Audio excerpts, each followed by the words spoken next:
It is a truth universally acknowledged that a single man in possession of a good fortune must be in want of a wife. This is the first line in Jane Austen's novel Pride and Prejudice.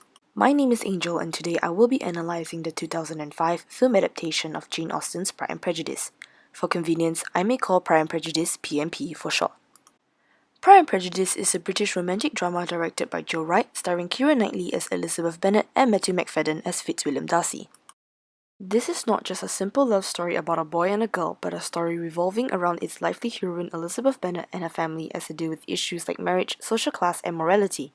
It is the story about how the prejudice of Elizabeth Bennet and the pride of Fitzwilliam Darcy caused them to misunderstand and misjudge each other, but also change them. Released in 2005, Pride and Prejudice received mixed but mainly great reviews. Compared with 5 other adaptations of Pride and Prejudice, this film was noted as one of the best adaptations along with the 1995 BBC TV series. Pride and Prejudice received many accolades and was nominated for 4 Oscars. For the analysis of this film, I will be discussing about 2 film crafts. The first is the use of mise-en-scene in this film. One theme discussed in Pride and Prejudice is social class. PMP utilized settings, costumes to establish the difference in social classes. Back in the 18th century, the grandeur of an estate defines the wealth of a person. In PMP, we can see the clear distinction of each family's wealth based on the appearance of their estates. Here we can take a look at 3. The Bennets, Mr. Darcy's, and Lady Catherine de Bourgh's. These estates explicitly show that the richest person is Lady Catherine de Bourgh, followed by Mr. Darcy, then the Bennets. This is because Lady Catherine's estate clearly looks the biggest and grandest as compared to the Bennets' simple and humble-looking one. You can also see the distinction of social class in their costumes. Let's compare Caroline Bingley and Elizabeth Bennet for an instance. Caroline comes from a wealthy background whereas Elizabeth does not, and this is quite clearly shown in the way they dress and do their hair. Caroline has her hair done up neatly and beautifully, while Elizabeth has a more natural and simple look. Looking at the material and style of their dresses also shows this difference in social class. Costume is also used to establish a character arc. At the beginning of the film, we see Mr. Darcy in tight stiff clothes. This makes him look rigid and supports his character, which we are introduced to as proud and conceit.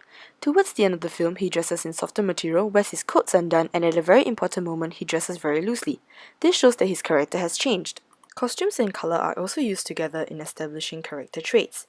Here in this shot, we see some of the females in the Bennet family. As we can see, Mary's appearance is quite prominent because her costume is significantly duller than her family members. This reflects her personality and character in the film, as she is often seen as a serious person who lacks social skills. The other characters to look at are Kitty and Lydia Bennet. This pair of sisters are inseparable in both book and film, and this bond is further emphasized by their attire. According to costume designer Jacqueline Durand, she always tried to achieve a visual asymmetry between the sisters. This means that they would tend to wear similar colours.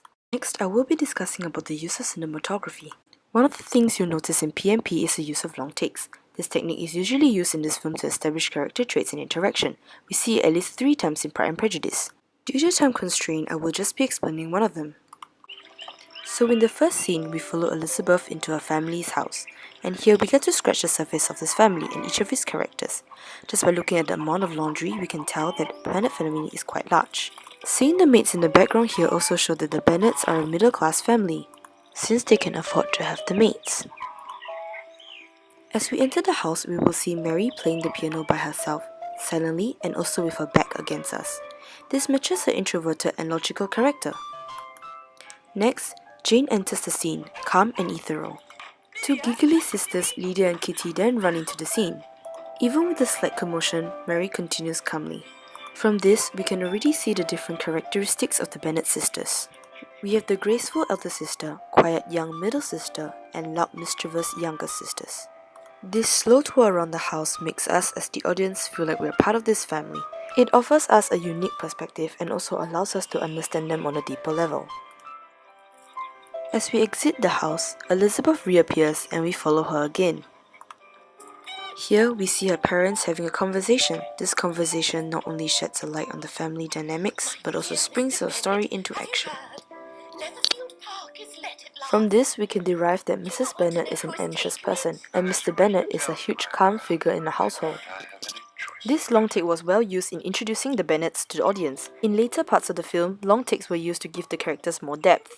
Another technique used is right focus. This is one of my favourite shots in the film. In the church, Mr. Darcy's friend unknowingly reveals a vital piece of information to Elizabeth that it was Mr. Darcy who broke up the relationship between her sister and Charles Bingley. To enhance the shock and anger that Elizabeth felt at this revelation, we can see the use of right focus between Mr. Darcy and Elizabeth. As Mr. Darcy looks up, Elizabeth turns away in fear. With that, I would like to conclude. I find that Pride and Prejudice is a truly beautiful film. Almost every scene in this film looks like a painting with characters strategically placed. Other than being visually appealing and having wonderful music, P&P appeals to me with its story. P&P is not your typical cheesy love story, but it tells a tale of how value and judgment can get in the way of human relationship. It was very satisfying to see how the two main characters challenge and change each other for each other. It has showed me how Elizabeth was a heroine of her time, as she defied the norms of marrying for comfort and money, but instead for true love. Watching this film was also a unique experience for me because it brought me back to a time period I've never been to and showed me what society was like back then. Lastly, I would recommend this film to anyone, especially those who have read the book or enjoy period dramas with a hint of comedy. Thank you for watching. This is Angel signing off.